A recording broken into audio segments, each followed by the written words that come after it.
دامم مست می دارد نسیم جدگی سویت خرابم می کند هر دم فریب چشم جادویت.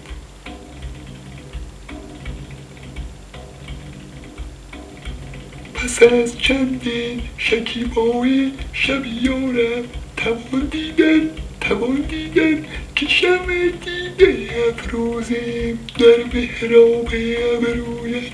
سواد لوح بینش رو عزیز از بهر آن دارم که جان را نسخه ای باشد ز لوح خال هندویت.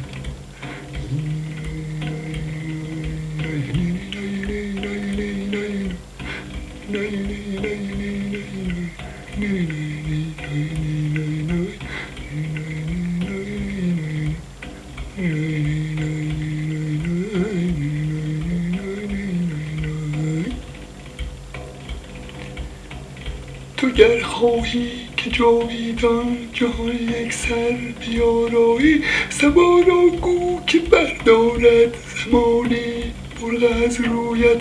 وگر رسم فنا خواهی که از عالم براندازی برافشان تا فرو ریزد هزاران جان ز هر مویت.